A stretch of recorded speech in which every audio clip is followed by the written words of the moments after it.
I worked in the office of a plant in Bayonne. Bayonne was, oh, this was before I was married. The, a bus ride from Jersey City, where I grew up. Went to high school, I finished pre-law, and then my brother was in Columbia, and there was just so much money. And my father said, well, we could take care. You could go to the Teachers College, which was a normal school then, and it must have been subsidized by the government. I don't know. My sister went, and there was no trouble about money, but for me, all of a sudden, I said, don't see why I can't go to law school. I finished pre-law, and they didn't have the money. So I didn't get to go to college until my kids were able to. My daughter permitted me to go because at first she wanted to have me home when she got home from school.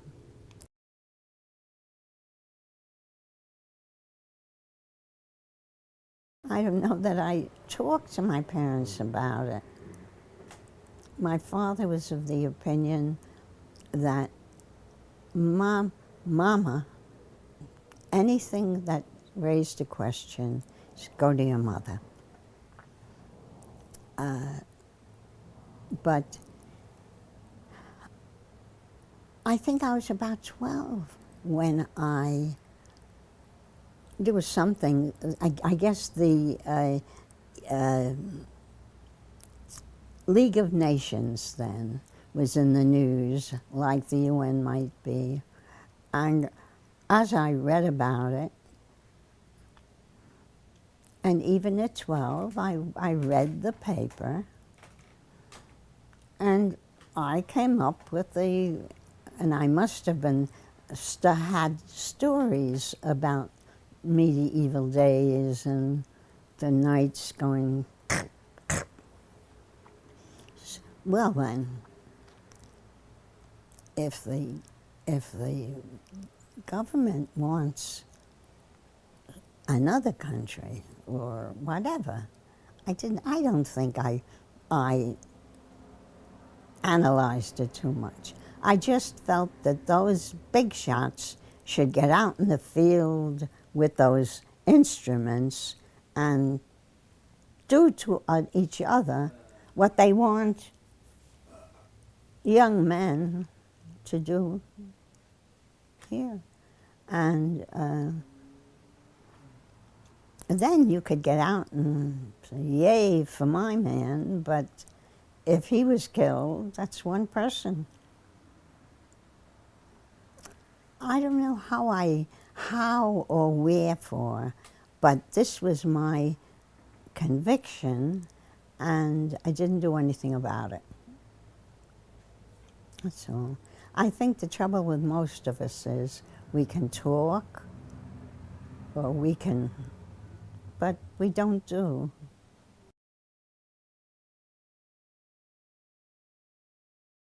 You had to have a buddy, you know. And it's a fact. So I went there, and he was sitting there with his Times. He read the Times then too. And I said, will you go canoeing with me? You can't go alone. Okay, yes, he said. Apparently at that time I stacked up in the bathing suit. And once we were out there, he picked some water lilies and presented it to me, and I gave him a lecture on leaving the stuff like that in the ground or wherever it is for everyone to enjoy. And he said, that he was shy. He was 34. I was 37. We were not young. But that stirred him to take a second look at me. And in a week, you can really get to know a person. And then, that's all.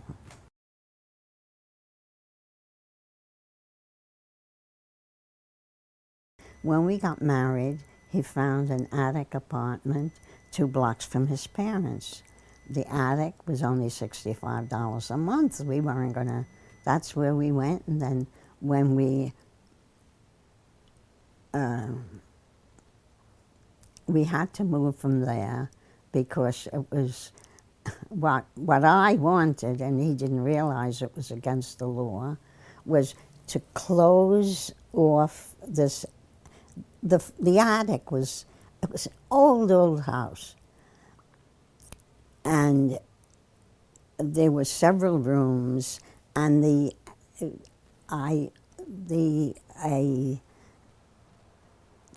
a door which covered partial entrance to 2 rooms, and behind it I could put all the stuff that doesn't go into pail, brush, whatever, boxes of this, boxes of that. And when they came and saw that, we immediately had to move because it was unsafe. Well, if we'd have known, we never would have built that.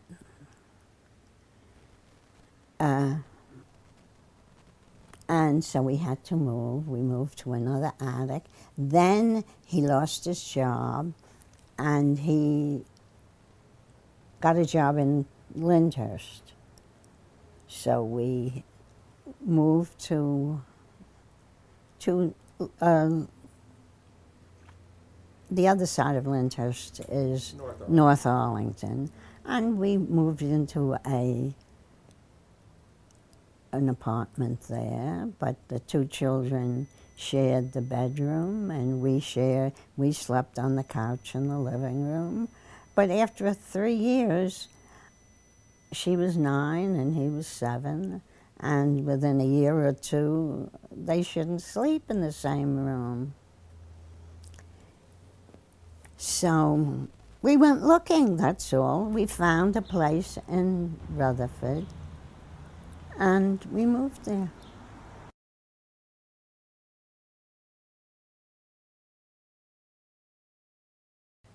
There was a woman there, Mrs. Velez, I don't know whether you know her, who really entered in to the life of the library. And what was important to her was people using it and developing. She handled the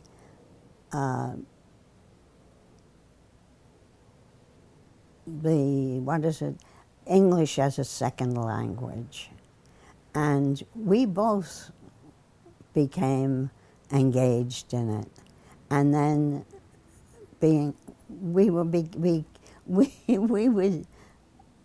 I think I told you, we're engaged in Zuhal's life.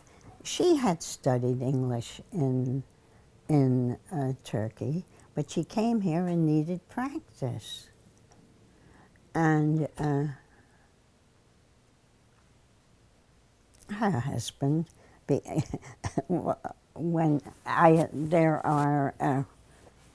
anyway, there were many people. They come and go, and they don't all become a part of your life. When I went to college, I really just was going to go. He had a master's. Why shouldn't I at least have a BS? And my pre-law that I finished didn't amount to much. And I thought, who knows, when these kids are bigger, I will do something. And I read my whole life. So why not use it? Why did I want to teach English as a second language? It was there to be taught. That's it. And certainly it added to my life. It did. If you're helping someone, it's good for you. And you learn something. I learned the Egyptian vet, when I worked with him, we got the exams to go over, but I also got, it's mostly for layman, Scientific American, but we would, and I think at some time we subscribed for our children, but at this time, I would read it with him, with Mahmoud, and he would, something would happen, and we would read it in English, and then he would explain the science to me. He was using his English, and I would, maybe as he explained it, I learned something, which I assure you I've forgotten. But it's all better than swapping recipes with the next door neighbor. Believe me. It was a good experience for me. And why I don't go here, I don't know. You know, I used to walk out of the house and walk down, and in no time I was there at the library. That made a difference too.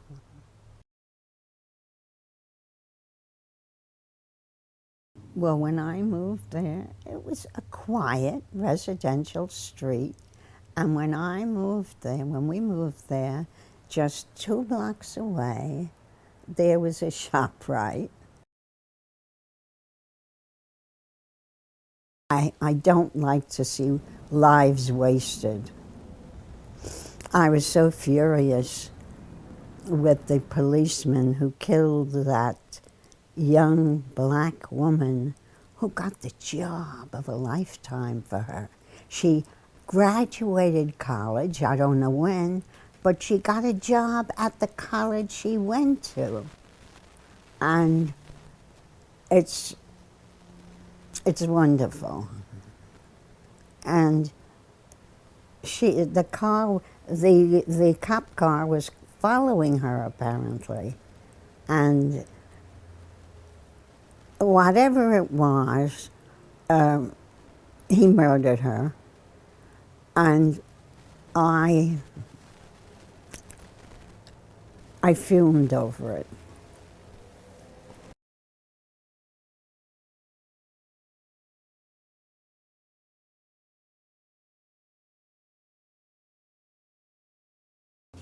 You have to talk to Paula Rogovin. She was Paula Bauer. She is my mentor. It was she that arranged the 100th birthday. I spent the whole previous week in Chicago with the little children. And she is she's very much a peace person, and she is also, where is it? I have the T-shirt in opposition to the oil trains. She also lives about 2 blocks I don't know, right near the train.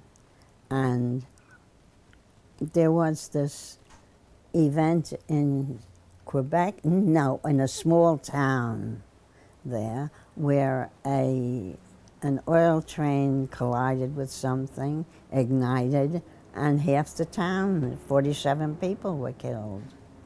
So, anyway, she had a son, his third rotation was about to. She organized this peace vigil.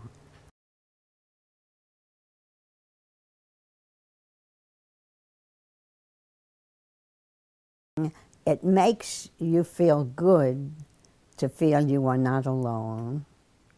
And if you can convince one person, I tell you, I went to a demonstration in Newark protesting against police brutality, and most particularly in regard to this young black woman who was obviously murdered. And there were perhaps, and that Sunday I went to it's ethical culture. It is church, it isn't. My husband refuses to go because he is not interested in that church. But anyway, we talked about, there was kind of, a woman said, what is the use of this? She went to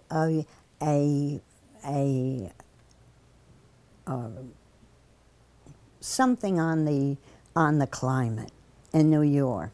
And she said there were, I don't know, 30,000 people. What use was it? And I went to this one about whatever her name is, Sandra, I can't think of her name even. And there were a few thousand people there, certainly. A woman took the train in from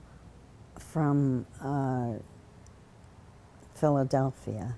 A car drove down from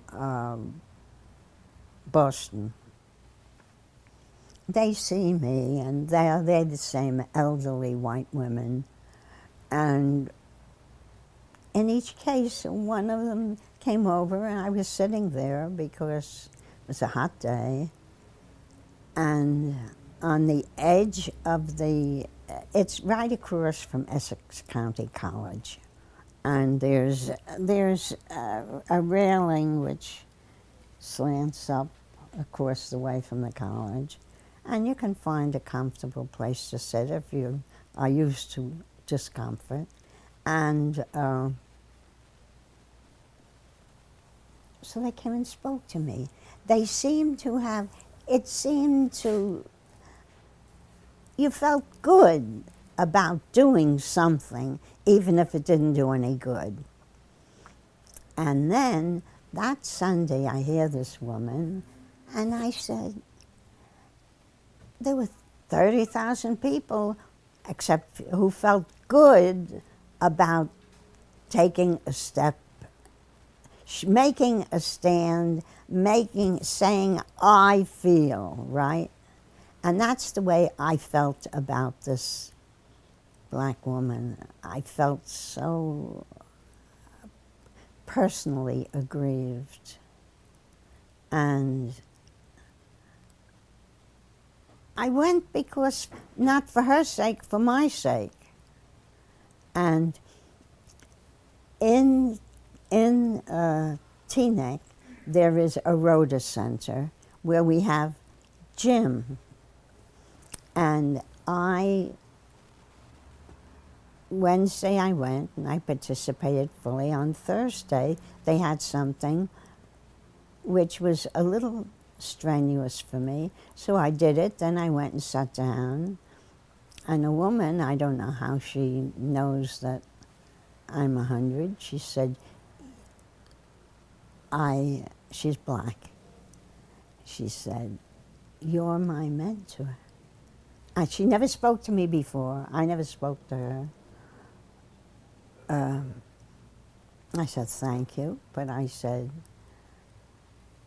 I'll tell you something that you can really call me your mentor. And I told her I went to this.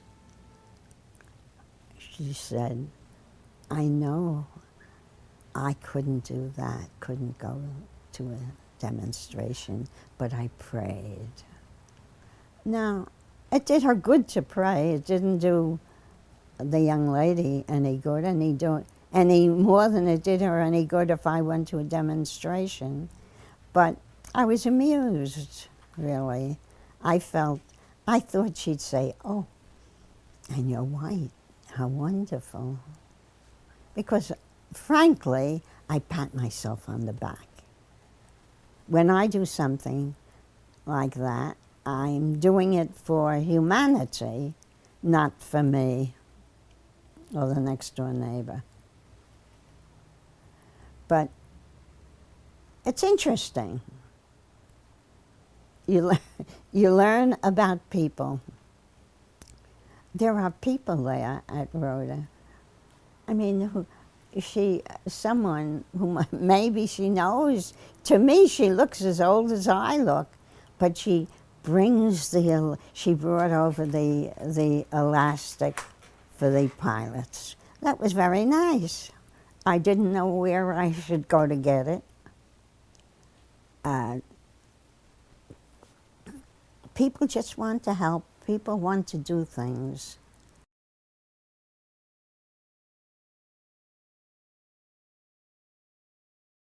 We were at a meeting. I don't know why the meeting was. Probably some phase of peace or civil rights. And the folk singer sang a song, specifically Turn Around. And it was Turn Around, and she's out the door. Turn around, and she's got another one. Anyway, we had just had a second daughter, and there we were, grandmother, my daughter, who had just that little flare in her stance, and then the two babies. And we both looked at each other and said, I'll buy it. So it was. We paid more than a piece of paper. That's paper. And we've had it now for more than 30 years. Just about whatever. It was very heavily sprayed, and it has survived.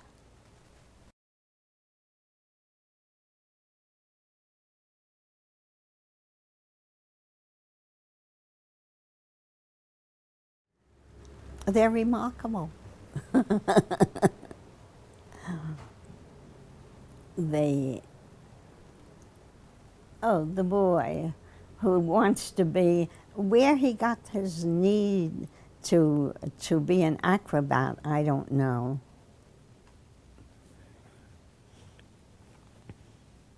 The next one wasn't speaking.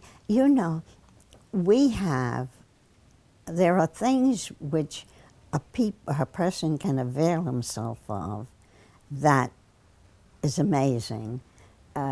We have a child here who, at the age of 2, was not speaking, and according to the law, a child who isn't speaking is entitled to special help for just that year until the 3rd.